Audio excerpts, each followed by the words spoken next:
Hey everyone, how you doing? This is Amon Green, Green Bay Packers all-time leading rusher, and you're watching Packers Total Access Live, your daily source for Packer content. Go Pack, go!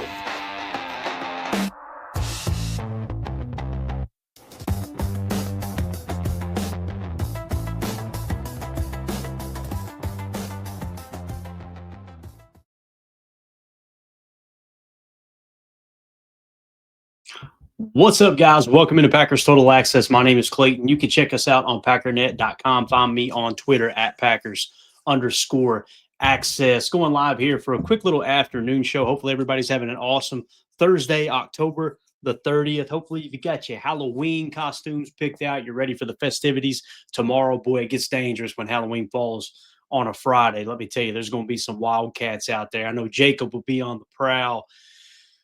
Emilio will probably be doing something stupid, I'm sure, and of course Tim will be the mature one of the group as always. But excited to get in here and talk a little ball with you guys and gals this afternoon. We're going to talk about a little drama in the Windy City. It's amazing that this kind of got swept under the rug, and I didn't hear about it sooner.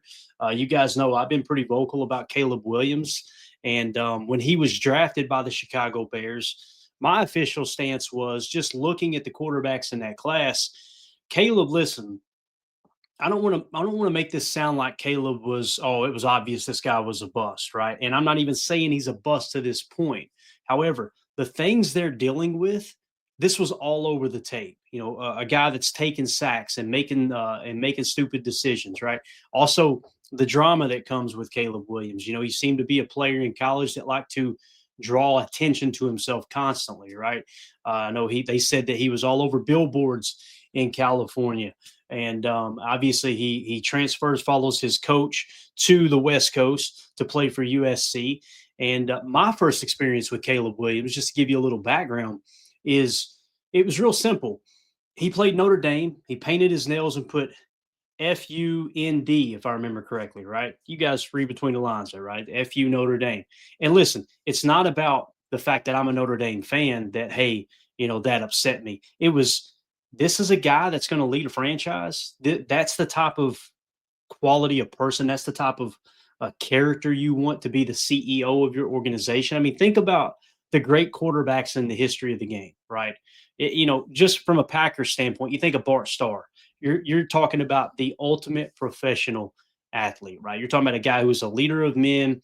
He was, I wouldn't say soft-spoken, but he wasn't very vocal to the point when he talked, his teammates listened, right? The coaches listened. How many times we've seen that clip of Bart Starr going over to Lombardi and saying, "Hey, listen, man, at the Ice Bowl, like if you just let me keep this ball here, I can shuffle this thing in and score a touchdown on a sneak." And what did Lombardi say? He didn't push back. He's, "Hey, we'll run it and let's get the hell out of here." Right. And then you fast forward to, just outside of the Packers organization, think of the great franchise quarterbacks. You think of the greatest of all time, which I think most of us would agree is Tom Brady. How did he carry himself within the organization? Right. He was never above reproach. Right. Like I remember Bill Belichick and teammates of Brady talking about how Belichick would just roast Brady in the meetings, right? You think, well, that's wrong. He shouldn't do that. No, when you show the guy at the top of the food chain is not off limits to criticism, you create an environment of greatness. Well, Caleb comes in, and what did we see on Hard Knocks right out of the bat? They literally played a soundbite from the introduction of the greatest, in my opinion, could be wrong, the greatest basketball player to ever play, Michael Jordan. And they got the guy, if I remember correctly, the exact guy, if it was him that was still alive, that used to announce Jordan when he would come onto the court. And, you can kind of hear the song playing and this and that. Well, they did that for Caleb Williams in training camp for the kickoff to Hard Knocks, right? And you got all this hoopla. This is supposed to be, wow, this guy, he's going to be the savior, right? The savior of the Chicago Bears organization. And then, of course, when you go back and you watch the college tape, what did you see on the college tape? Generational arm talent, right? Now, that doesn't mean he was extremely accurate. It just means his arm strength was off the charts. He could throw from different angles like crazy. It's just like, how did he get that ball there, right? He was also very mobile. He could make things happen, by scrambling in the pocket or tucking it and running downfield. Sometimes that can be a bad thing. But the big thing that stood out to me on the college tape with Caleb Williams was real simple. It was, you're taking too many sacks, dude. You're trying to create a highlight reel as opposed to taking what the defense is giving you right now in this specific given situation. And to me, that stuff is huge. It's absolutely huge. The only thing worse than turning the ball over is taking an 8-yard loss, taking a 10-yard loss, right? And most of the time, those things kind of go hand in hand. You're either doing one or the other, or you're playing on time, you're playing on schedule.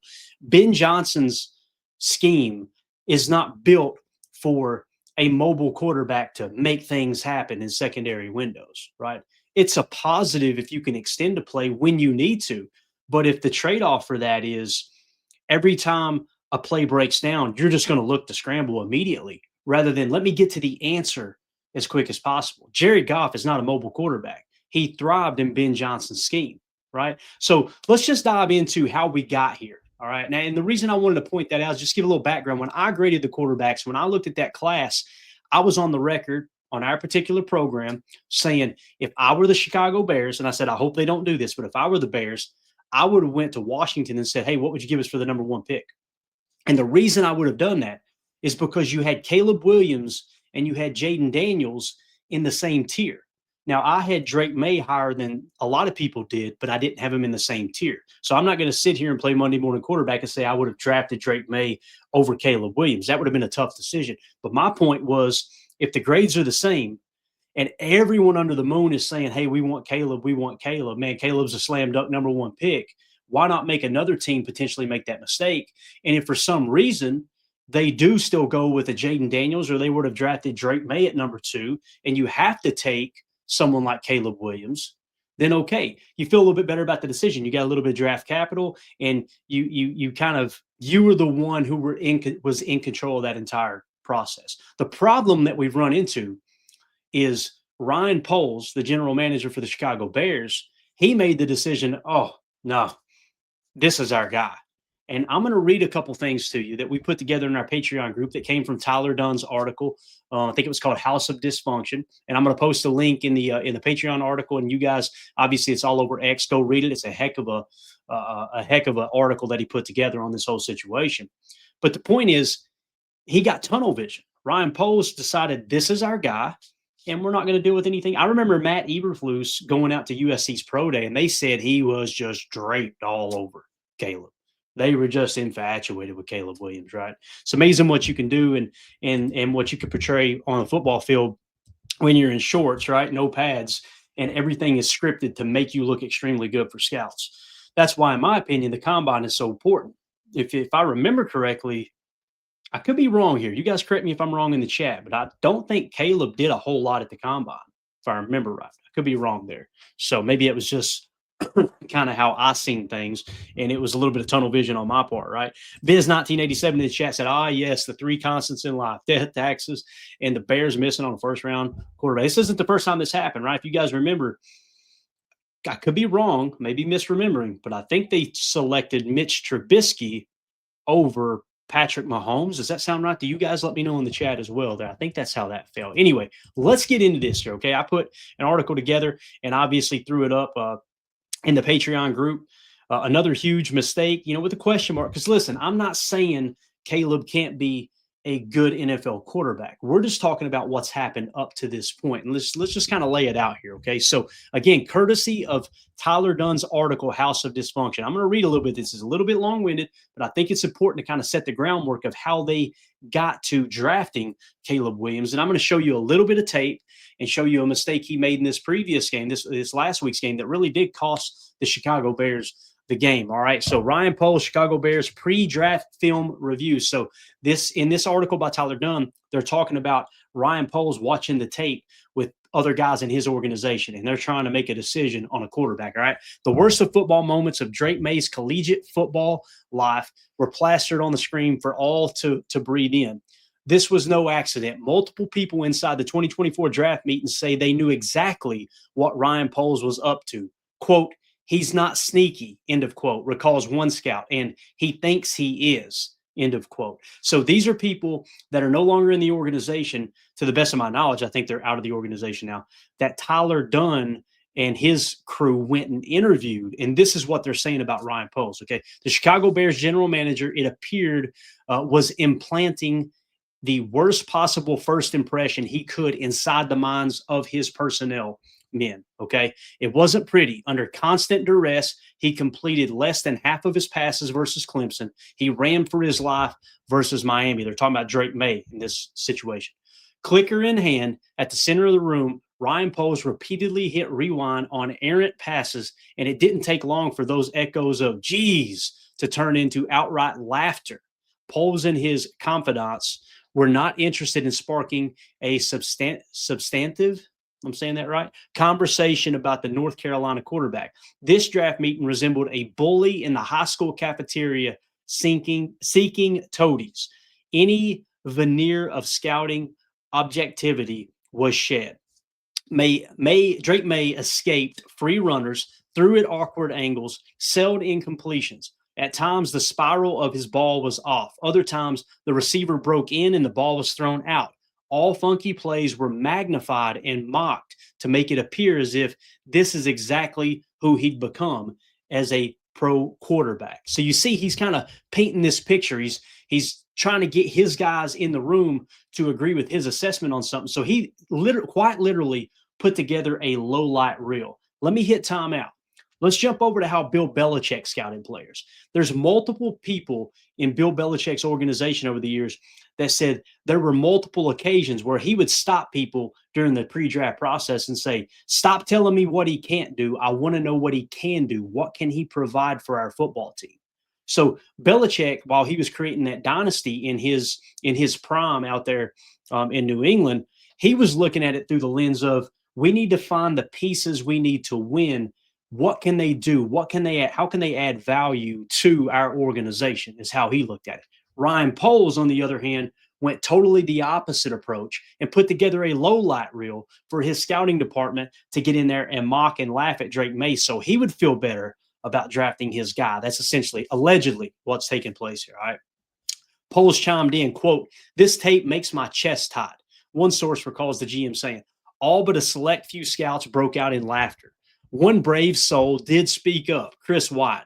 Tip your cap to Chris White. My man has some huevos on him. The team's assistant director of pro scouting that spring called out Poles, quote, "We're dragging this kid through the mud," he said. North Carolina's receiving corps was hurting that final 23 season. White asked his boss to show another game out of fairness, so he did. May started gunning NFL-level throws downfield, and White spoke up again. "I like that there," he said. Two narratives were now clashing. Poles didn't hit rewind on these plays. I bet he didn't. Inside the room, one scout recalls the mood turning tense. After negative plays, Poles made a wry comment, quote, "Dirt ball there," or quote, "You like that too?" Question mark.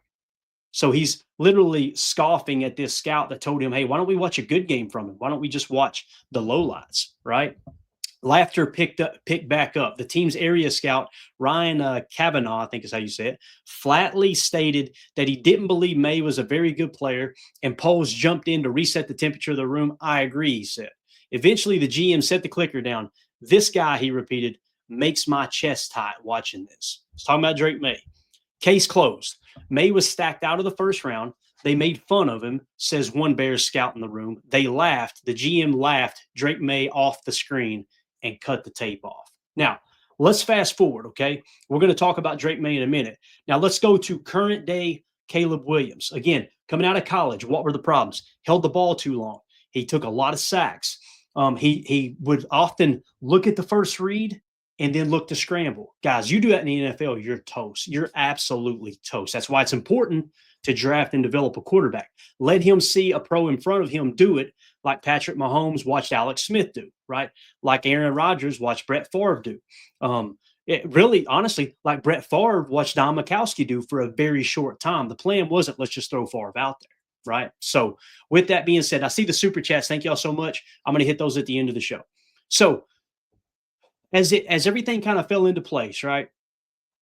What you see with Caleb is he's now on his second system. They threw him to the Wolves, and that's not me defending Caleb, but listen, you got to call a spade a spade. He didn't have an opportunity to learn from anyone else. What he did was he stepped into the National Football League with his ego-driven self-assuredness, right, from USC, where everything was just Caleb's great, Caleb's great, Caleb's great. And then he steps into the NFL. He's a one read and run quarterback, essentially, is what he's doing. And now he's being asked to read NFL defenses like a pro quarterback. And obviously, the last regime couldn't do it. So now you bring in Ben Johnson, right? And here we are. So that's how we got to this point. Now, let me show you why those problems still exist for Caleb Williams. Okay. This is the fourth quarter, their last game. Fourth quarter, 9:08 remaining. The Bears are trailing 16-13, if I remember correctly. Correct me in the chat if I'm wrong there. A 2nd and 10 play from their own 4-yard line. Think about this, guys. There's 9 minutes left in the game. It's a 3-point ball game, okay? A 1-score game, obviously. And you've got the ball, you're pinned down. The last thing you need to do right here is turn the ball over. What you're looking to do is, hey, let's create a little breathing room. Let's move the chains. That your mindset should be move the chains. That doesn't mean you don't take a shot if a shot is there, right? But you're looking to just move the chain. So I don't want this to come across like, oh, man, look, this 2-minute drill. You got to go. Mistakes are made, right? Here was the play call. They came out 12 ace nasty, 22 fake strike, U spot, T sneak, okay? And let's kind of talk about what all that is. A 12 ace nasty, you're in a nasty condensed set, right? If you guys can see my cursor. They're inside the numbers. Actually, it's not a true nasty. You would call this a nasty. This would be nasty Z is what I would call this, okay? So the Z is in a nasty split. The X is outside the numbers, all right? So we'll call 12 ace, Z nasty, 22 fake, strike, U spot, T sneak. The 22 fake is you're going to fake an A-gap run on the right side of the line here, okay? And then strike is a concept where on one side of the formation is a dig, the other side is a deep route, okay? So when we say strike here, it's going to be a dig from the X. It's just going to cut across the field. And on this side is going to be your deep route at the bottom of the screen is going to run a post route, okay? So that's essentially what the play is. Now, when you talk about U spot, the U tight end here is just going to run a little spot route. He's going to sit down in the middle. And then the T is actually going to sneak. They're going to play fake A gap, and then he's going to sneak out. Some would call it an out route. Out of what I've been taught from a running back standpoint in the running back route tree, it's called a sneak. Okay. So again, 12 ace, nasty Z, 22 fake, strike, U spot, T sneak. What are you trying to accomplish in this game? What Ben Johnson has done is the Y is staying safe. So you're giving your quarterback a 6-man protection, okay? It looks like they're only bringing 4. We'll see if they actually do. So you're giving a 6-man protection, and the goal here is move the sticks, pick up a positive play. You don't have to get it all in one chunk. It's a 2nd and 10 down, right? So as we roll the tape, and I think I've got it in slow motion hopefully here, let's watch how this play develops. So here comes the fake. Notice with the fake, you get some guys kind of flat-footed, right? They're biting up a touch. This guy's actually in man coverage on the U. So you get the fake. Notice the protection. All right. Now, at this point right here, Caleb's at the back of his drop, right? He's at the bottom of his drop or the top of his drop, however you want to look at it. What he's looking for right now, you see his eyes are locked on the dig.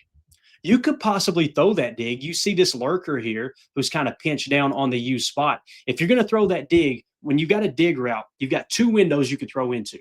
This first window that's opening up right now, or the back window, the second window, okay? So Caleb is staring down the X here. Notice the protection, guys. We've got this misconception because he takes a lot of sacks. The offensive line has been bad since he's been in Chicago. He led the league in sacks where he held the ball over 3 seconds. You got to get the ball out in 2.5 seconds. In some cases, 2.3 seconds, the ball needs to come out. This is something that you've seen on the college tape that's translated straight over to the NFL. Okay. Now let's roll it a little bit further. He hesitates on that window. The ball should already be out, and he should be hammering that dig if he's going to go there. Okay. And you'll notice the post is still setting up. They're playing over the top leverage. You got a safety up here playing post safety. So you got to kind of wipe that off the table already. Caleb hesitates. Okay. Now it's too late. Now what you've got is 44 is looking to pick this guy up. It's almost like a rat technique, right? He's looking to pick this up. He knows this guy because it was a single high look or a middle field closed look. He's playing outside leverage. You already missed your first window. So what's Caleb do? Where Caleb should go with the ball is right here. Notice the T. The T's open. The hips are flipped to number 44. The ball should, okay, I missed my window here. I crapped the bed. That's okay. It's 2nd and 10. Let me check it down and try to get my running back to make a play, pick up the first down. If he doesn't, you're looking at 3rd and short. And if you don't get it, you punt that thing away. You try to pick up the invisible yardage. Hopefully your defense holds and you get one last shot at a 2-minute drill, right? So the ball should come out right here to the running back. Notice it does not. Where's he go with the ball? Guys, he never took his eyes off of X. He never took his eyes off the X receiver. What he did was he dropped back, one read. I've got protection. I don't need to scramble. I'm just going to hammer it into that one read rather than go drop back, peek at the X. You should have threw the ball. You didn't, so you missed the first window. Let me get to my check down. Where's the corner at on that side of the field, right? So that's how he ended up playing this. Now, we'll go ahead and roll it on through real quick, and I want you guys to pay attention. So obviously, actually, the most important part we should probably play, right? He tries to hammer this in here. The route gets undercut, right? And it's an interception. That's pretty much your ball game. So again, the guy that you mortgaged the future on, the guy that you said is the number 1 overall pick, he just literally gave a game away for you with 9 minutes left in the ball game, doing the same exact thing that he did in college, his entire collegiate career, right? And again, it's not that he played bad in college. You're probably going, Clayton, he won the Heisman. How could he have been that bad? Go back and watch his senior tape. But also, when he won the Heisman, yeah, how does he do that? College is different than the pros, man. Yeah, you can scramble around. And they've literally got systems that's a one read, tuck it and go. Or it's an RPO pre-snap read, one read post-snap, tuck it and go, right? So again, it's just he's not playing like a pro quarterback. Look at the protection. I want to show this angle right here. Look at that protection. Notice that window too. Like if he threw that ball on time, you hammer that in there, that's a first down, and you're moving the sticks. Again, he just didn't trust it, got caught in between, ball gets picked off, and that's your ball game essentially. Now, let's go down. Don't take my opinion for it. Look what Chase Daniel, former NFL backup quarterback, said. Just now seeing this interception from Caleb Williams, absolute backbreaker. Throwing late across the middle in zone coverage, never good. Pulls the trigger after 2 hitches and a pause. What did I just explain that we watched on the tape? He literally says 2 hitches and a pause. Again, get that thing out on time or move on to the next read. It's just something he doesn't do well. Have to check it down to the running back on a 2nd and 10. So Chase Daniels agrees with what we just drew up, right?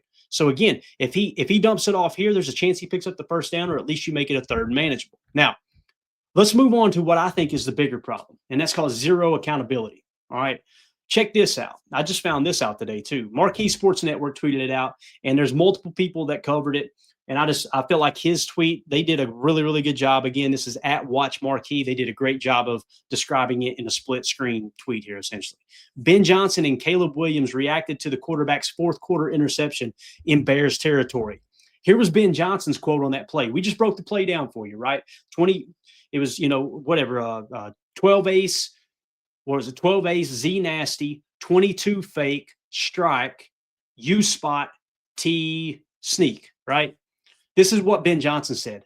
Quote, just in my mind, there might have been another option, or just in my mind, there might have been another option that we could have gotten the ball to. So he's going, that's a nice way of saying he didn't throw to the right spot. Again, if you throw in that first window, yeah, X is okay.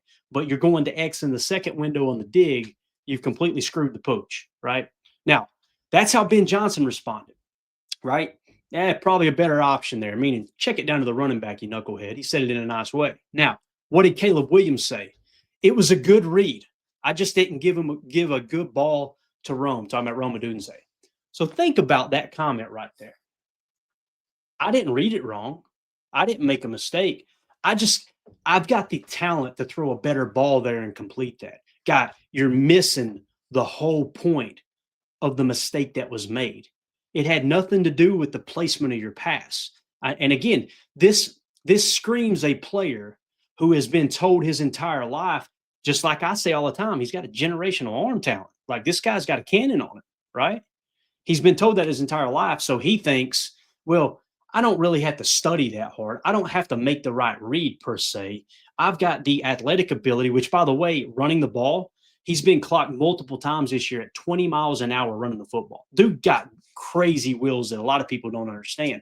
So he's got that in the back of his mind, and it's I can just make any throw on the field. Now, Brett Favre had a little bit of that too, right? And it took Mike Holmgren kind of rein him in. Maybe Ben Johnson can rein Caleb in, but I don't remember Brett coming out in the media right after his coach said this and saying, "Oh no, it was a good read. It was a good read. I just gotta give him a better ball." So again, that's Caleb Williams' demeanor. That's the stuff that we heard about in college. We heard about all of the all of the what am I trying to say here? The sponsorships, I guess, the money he made in college, right? And how all the endorsements and this and that, and being on billboards in Cali. And we heard about, there was rumors that he was a bad teammate. Of course, there was the finger painting situation too. Listen, I know some people try to make that, it's amazing how some people try to make that a political thing somehow, some way. Some people make it a sexuality thing. Listen, here's how I feel about that. What he does in his personal life, whether that stuff's true or isn't true, or what his political beliefs are, that makes no difference to me. But when you go out and you do something like that, which, by the way, to the best of my knowledge, there's not been a quarterback in the history of the game that's done that. What are you doing? You're just saying, look at me, give me attention, give me attention. If you think for a second there's not guys in that locker room, both at USC and in Chicago, that look at him doing that stuff, wearing the lipstick to the baseball game and having the pink purse and stuff, again, all you're just saying, look at me, I need attention, I need attention. These were all signs going into that draft that would make you go, anytime a prospect does something that nobody else in the league has ever done, it should raise a little bit of a red flag. You should at least go, is that going to be the CEO of our organization? Right? So with that being said, again, he's a player. That quote to me screams, I know more than the coaches. I know more than the experts. I've got all the answers. I've got the golden arm. Everybody chill out. I got this. That's what that screams. You're on your second. You've already got one coaching staff run out of town, bub. So it is what it is. Sooner or later, like I always say, if everywhere you go it smells like dog crap, you might want to check your boat, right? Could be you.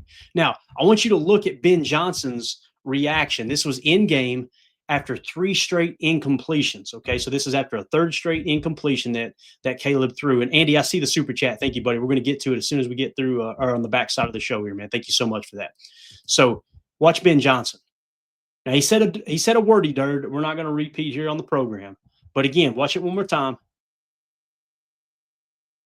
You tell me there ain't a problem in Chicago? And again, am I trying to rate Ben Johnson over the Colts for acting like that? Not necessarily. Everybody gets frustrated. But imagine what he feels.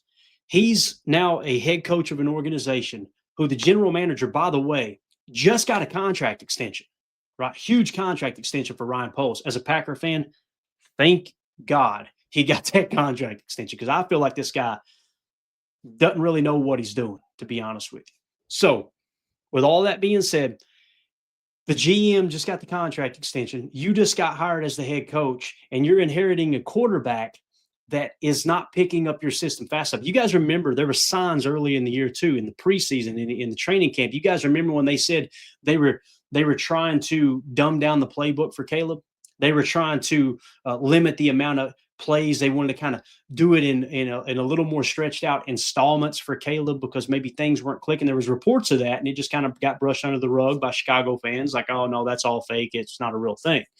So again, what was the problem on that interception that cost you that game? It was him not letting the ball go in time on the first window, right? It's him not grabbing the concept of playing against an NFL defense and the timing and the speed and all that. It's just something it's always been a problem for Caleb Williams, in my opinion. Now, let's talk about who did Ryan Poles choose Caleb Williams over with the number 1 pick. Guys, they had the top choice, the number 1 pick in that draft, right? I think it was the 2024 draft. Who did he select Caleb Williams over? First name, Jayden Daniels. Jayden Daniels went number 2. This was my best quarterback in the draft. Now, some people think Drake May is better. I can understand that argument. I get it. Drake May's playing good football. But Jayden Daniels was my top guy. He had great leadership qualities. If you've ever heard him in an interview, I mean, he's just salt of the earth. You could tell his teammates love him. He's team first. He's all about, being coachable. You could just tell that oozes out of him. He's just one of those type of players, right? And again, going through the draft process, I'm looking at it going, I got the same grade on Caleb as I do Jayden. Jayden put up crazy numbers his last year there at LSU. And whether you think it's the talent around him or not, I got you. But if there's a tie there and you truly are undecided, like what I mean by that is, okay, I'll take either of these quarterbacks, then reach out to Washington and go, hey, man, would you like the first number 1 overall pick? And make them make the decision, and you pick up a little draft capital. Now, if it were me in that spot, I would have drafted Jayden Daniels because, again, if you're in the same tier, that you got to look for what we call cluster busters. You got a cluster of players, right, in tiers. Like I could show you, I don't know if you can see it well enough, but on our draft board here, and this is this was the 2024 draft, as a matter of fact. Here it is, yeah. So actually, that's wild. In the same tier, I had Caleb Williams, Drake May, and Jayden Daniels, believe it or not. So they were all in the same tier, essentially. So you see with the tiers, this is a cluster right here. That's the 3 quarterbacks, okay? That's the 3 quarterbacks right there, right by my finger, all right?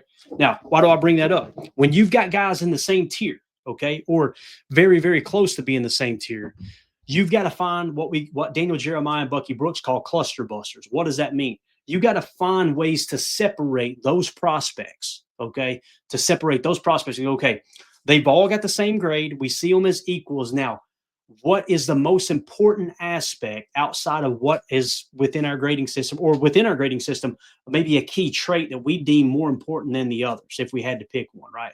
My cluster buster, just being honest, would be I've got 4 attributes that I think are most important, right?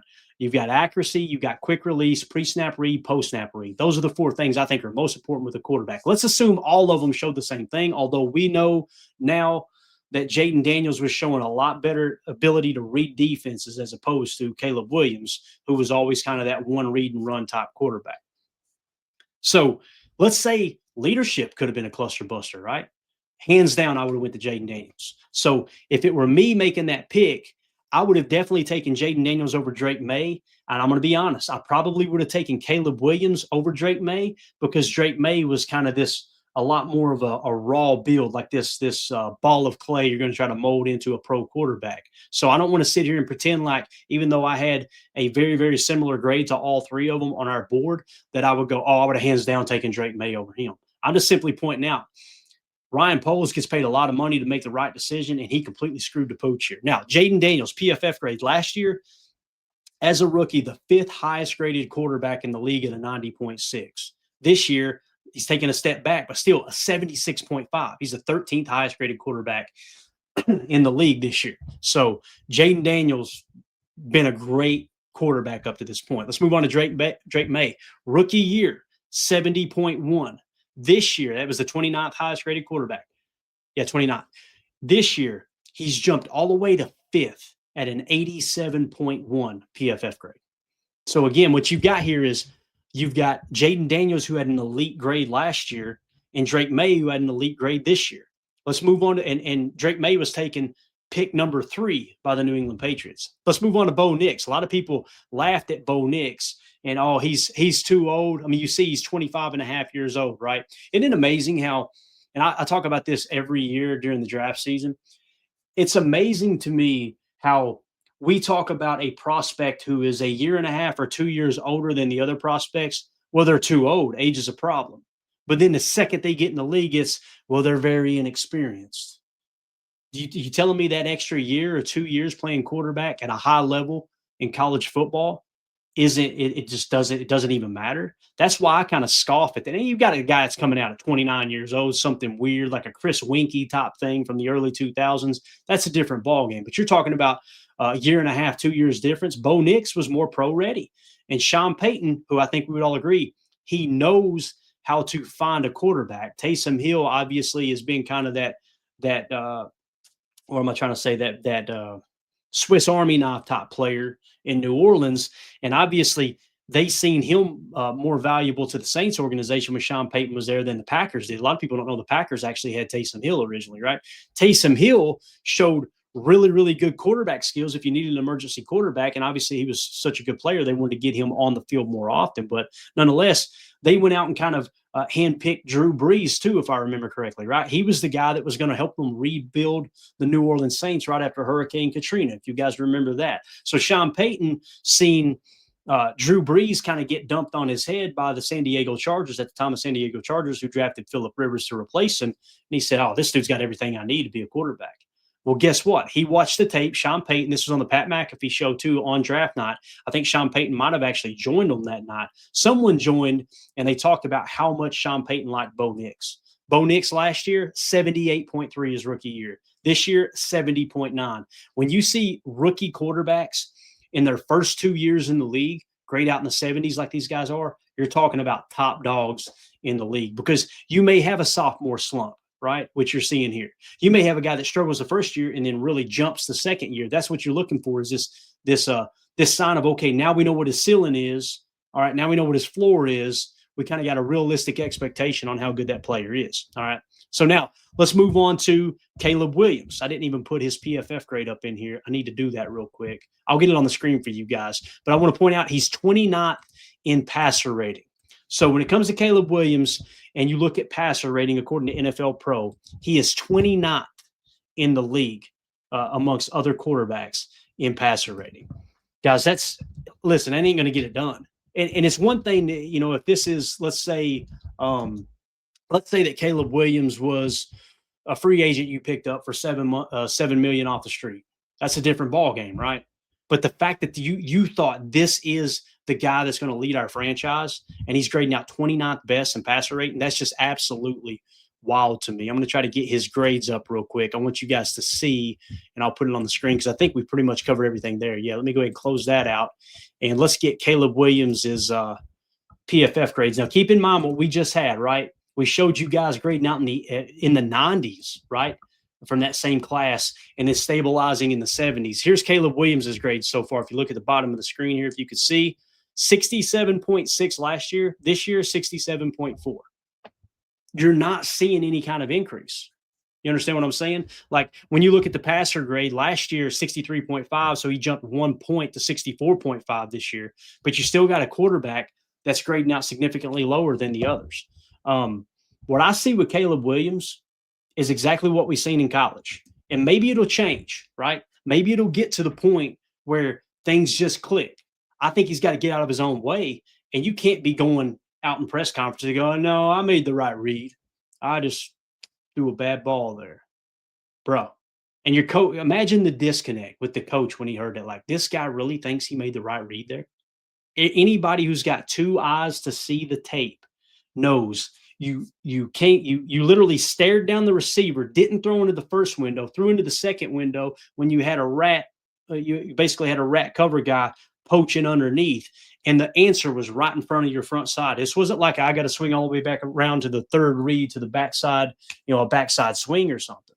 So, listen, they could turn it around. The Bears showed a little life a couple weeks ago, and I'm not writing them off completely. But, man, oh, man, something's got to change for Caleb Williams if they're going to truly try to make a run at the North and make a run, at the playoffs and all that good stuff. They may get hot again. It might happen. And maybe Caleb went to Ben Johnson just to give him the benefit of the doubt. Maybe he went to Ben Johnson after all of this and said, hey, man, I shouldn't have made that comment. I see what you're saying now. I made a mistake. That could be the case too. But nonetheless, what I'm seeing is the same stuff that was a problem in college his final year there is happening again in the NFL. And it's now happening with the second regime, which the last one, they got all the blame. The first year it was they got a bad offensive line, even though he was leading the league in sacks of holding the ball 3 seconds or longer, right? And then next thing you know, you bring in a new coaching staff, the same problems are happening, and you got Ben Johnson on the sideline looking like he's about to lose his mind. So let's go to the Super Chats real quick. We'll get out of here. Biz 1987, when's he going to take the North and not give it back? Again, that's the other thing too. You guys remember the text message that he sent to the punter? They drafted a punter that year too, and he sent a text message and said, hey, man, glad you're here, but we're not going to need you much, is essentially what he said, meaning we're not going to punt much. I think they led the league in punts that year. They were definitely top 3 in the league in punts. So it's like, what quarterback does that after they've not played one snap in the league? Think about it. Think about the lumps that Peyton Manning had to take. Peyton Manning was one of the worst quarterbacks in the league when he came in. And think about him coming out and saying something like that in the media. Think about a Tom Brady doing that. Think of Lamar Jackson, right? Lamar Jackson kind of got passed over by many people in the draft. He didn't come out and try to act like he knows everything. He just put his head down, earned the spot. Now you're talking about a guy that's an MVP caliber quarterback when he's healthy every single year, seems like, right? So again, I just think it's something that it's more than just bad decision making. It's something I think that's in Caleb, that he's just kind of an egomaniac type guy. And listen, he could try to put on this humble facade whenever the cameras are rolling or in certain situations, but there's too much evidence that he's the opposite. Andy Watkins with the super chat. Thank you, Andy. Appreciate you, buddy. He said the Bears should have to play in Decatur again until they win another Super Bowl. You guys are raking them over the coals today. And what's crazy is I agree with some of the moves in the offseason, right? And we'll get ready to wrap up. But some of the moves they made in the offseason, like trying to bolster the offensive line, I get it. I'm like Drew Dalman, that's a good move. I like it. I was hoping the Packers would sign Dalman, right? So it's not like Poles has just made a bunch of horrible decisions. But the thing that's going to be the hardest to overcome, in my opinion, is obviously if you've got that much tunnel vision that you get locked on the one quarterback in the draft, go, that's our guy. It's almost like you're trying to convince the rest of your staff to go in the opposite. Let me give you a stark contrast. Kyle Shanahan in San Francisco, okay? They said, and it was reported, and it was pretty much confirmed now. Obviously, Mac Jones is on that roster now. Not that he's going to be the quarterback in the future. I still think it's Brock Purdy. That's beside the point. But in that draft, they said Kyle Shanahan wanted Mac Jones. That's the quarterback he wanted. And the organization, it sounds like the majority of the voices in the organization were going, we think Trey Lance is the guy. So think about how much success Kyle Shanahan has had, right? He's been to a Super Bowl. I feel like he's a top 10 coach in the league. You guys may disagree. Let me know in the comments if you do. I feel like he's a top 10 coach. His approach to that, and listen, he don't make the final decision. Obviously, John Lynch does as the general manager, but everybody knows that if Kyle Shanahan had went to John Lynch and said, I don't care what they say, this is the guy, this is the one I want, they would have drafted Mac Jones. Instead, what did they do? As an organization, they decided on Trey Lance, complete bust, swing and a miss, huge whiff at quarterback. Luckily, they drafted Brock Purdy with the final pick of the draft, right? So that kind of, if they hadn't drafted Brock Purdy and they had been in quarterback hell this whole time, man, oh man, John Lynch may not be with the team, to be honest with you. So now you still got to give them credit for pulling the trigger on Brock Purdy when nobody else was willing to. But the point there is Kyle Shanahan at a fault was willing to listen to people in the organization and not get too strung up on one particular player, right? And again, I feel like John Lynch didn't just go, Trey Lance is my guy, Trey Lance is my guy. The reports I read, the organization, the scouting department, everything, we just took you inside the scouting room, right, for the Chicago Bears. Think of that conversation in San Francisco, and while one scout's speaking up, maybe another one does, yeah, you may be right. Let's turn on the tape. Let's watch that. Let's dive into that. Yeah, I think you're right. Okay, and you come to a consensus, whether it's right or wrong. But now imagine John Lynch sitting in there all cocky, like they said, and showing a low light reel of whoever, Mac Jones, and everybody laughing, and him getting people to with peer pressure to buy into, hey, no, this guy's a bum, this guy's a bum. Most of those guys in that room probably didn't even agree with it. They were just, that's my boss. They're yes men. That's another part of running a successful organization is obviously hiring people that are going to tell you what you need to hear, not what you want to hear. So I know this, like I said, I'll wrap up with this. The jury's still out on Caleb Williams, whether he's going to be a great quarterback or not. All signs point to this is who he is. And if he's not willing to take the coaching, and he's not, let's just call it what it is. If he's not intelligent enough to pick up the playbook at a level that you need to go to that next level. Listen, I couldn't pick the playbook up. I've said this 1,000 times. That's not to take a personal shot at a pro athlete. I know I'm not smart enough to pick up that playbook, right? So it's not an easy thing to do. But again, it's a tough business. It's not about, whether it's easy or not. You got to find the guy that can do it. It seems like New England found their guy in Drake May. Washington found their guy in Jaden Daniels. Denver found their guy in Bo Nix. And you can damn sure bet the Green Bay Packers found their guy in Jordan Love. And I just love the route they went with Love, letting him learn behind a great quarterback rather than just throwing him to the wolves because he's got elite arm talent. Because that's another thing about Jordan Love. People were comparing Jordan Love's arm talent to Patrick Mahomes coming out of college. And I got to be honest with you, I didn't see it at that level. Now I'm watching him play in Pittsburgh last week, and he's throwing fadeaway jump shots like Michael Jordan himself, dropping it over and under defender, under and over defender, and just taking over the game for 360 yards, 3 touchdowns, no picks, and just a crazy high, what was it, like a 134.8 passer rating or whatever, offensive player of the week. With that being said, Jordan's going to have his valleys too. But I just love the fact that you could tell Jordan is coachable.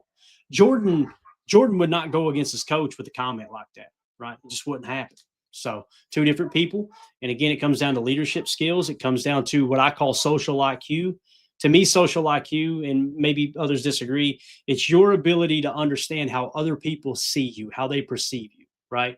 So some people don't have that. You guys know what I'm talking about. Somebody just popped in your head like, man, when I'm with the boys or I'm with the girls and we're out hanging out, that one person, they don't realize how selfish they come across, how arrogant they come across, how ignorant they are on a topic, and they think they know all the answers, right? They have a skewed understanding of how the rest of the room sees them, right? That's social IQ. I feel like Caleb lacks that. And I feel like people like Jaden Daniels, they have a great social IQ. I feel like Jordan Love and his leadership skills, great social IQ. And it's a pretty big piece of being a pro quarterback, in my opinion. So that being said, we'll wrap it up, guys. I'm curious to know what you guys think. I'm sure we'll have a lot of Bears fans roll through too. Let us know in the comments. Are we being too harsh on Caleb? Are you guys concerned about it? I've seen a lot of Bears fans that are done with Caleb Williams, right? There's also some that the organization never makes bad decisions until that bad decision turns into Justin Fields, and now all of a sudden, let's rake them over the coals, right? Same thing with MVP Mitch Trubisky. I remember that. He was there. I think there was a number that year when Mitch Trubisky was looking like a decent quarterback that Chicago fans put a bunch of money on him winning MVP. And there was more money on Mitch Trubisky to win MVP than any other that they had odds on at the time, which is just a wild statistic. So again, I know Chicago fans are as passionate as we are here in Green Bay, but I want to know what everybody thinks about Caleb Williams. Is it still too early? I'm still in the camp of it's still too early, right? I think it is a little too early to go, nope, he ain't the guy. But boy, it's trending really, really fast in the wrong direction. So let me know in the comments what you guys think. Also, hit subscribe, click that like button, and make sure you click the bell icon so you're notified when we go live here in the future like we did this afternoon. Also, we'll be back tonight, 6 p.m. Central for PTA Live with the guys, and we're going to start to break down the Packers, Carolina Panthers preview. We'll get into the PFF lineup matchups and show you guys how their defense stacks up against our offense and vice versa. And we'll obviously take your super chat, your questions throughout the night as well. So with that being said, my name is Clayton. This is PTA. Go Pack, go. There we go. We're out. Bye, guys.